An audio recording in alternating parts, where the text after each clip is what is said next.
यदि आप हमारे चैनल के सभी गाने को पसंद करते हैं तो डीडी प्रोडक्शन हाउस के यूट्यूब चैनल को लाल बटन दबा के सब्सक्राइब करें और घंटी के निशान को जरूर दबाएं।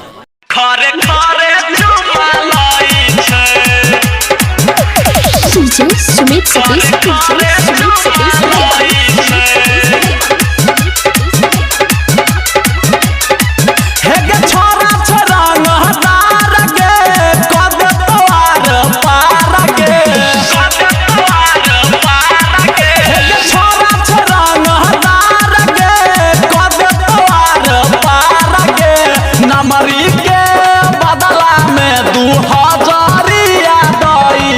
दरभंगा जिला के छरा खरे खरे चुमा लई छै। मधुबनी जिला के छरा खरे खरे चुमा लई छै। हे गे छोरा छोरा नहदार गे कदे तोर पार गे नमरी के बदला में 2000 दई छै। दरभंगा जिला के छरा खरे खरे चुमा लई छै। मधुबनी जिला के छरा खरे खरे चुमा लई छै। खरे खरे चुमा लई छै।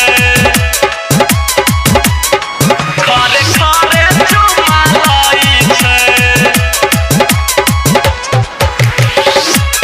presented by DD production house Sakri. छरा दरभंगिया से ली है नहीं तू पांगा ले पते तो छोरी तोहर ठोर के ठोरांगा ठोर के ठोरांगा। छरा दरभंगिया से ली है नहीं तू पांगा ले पते तो छोरी तोहर ठोर के ठोरांगा। दोसर जिला एकरा से दूर रहै छै। दरभंगा जिला के छरा खरे खरे चुमा लई छै। मधुबनी जिला के छरा खरे खरे चुमा लई छै। खरे खरे चुमा लई छै। खरे खरे चुमा लई छै। DJ Sumit Satish DD production house Sakri. सुनै नहीं छै दोसर के उ एको गो बात गे चुमा लक गाल पर काट लै छै दाँत गे काट लै छै दाँत गे।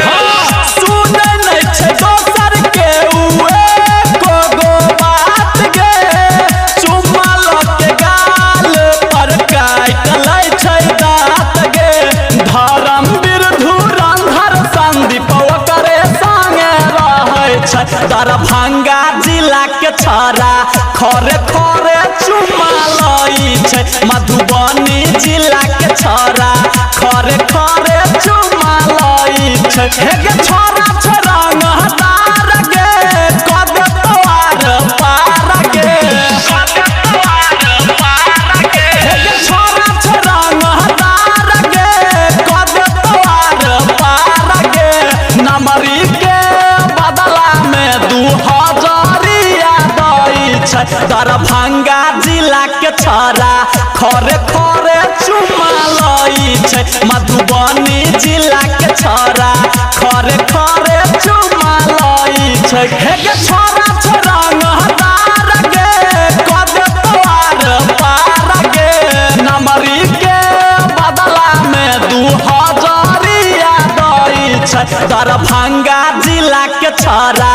खरे खरे चुमा लई छै। मधुबनी जिला के छरा खरे खरे चुमा लई छै।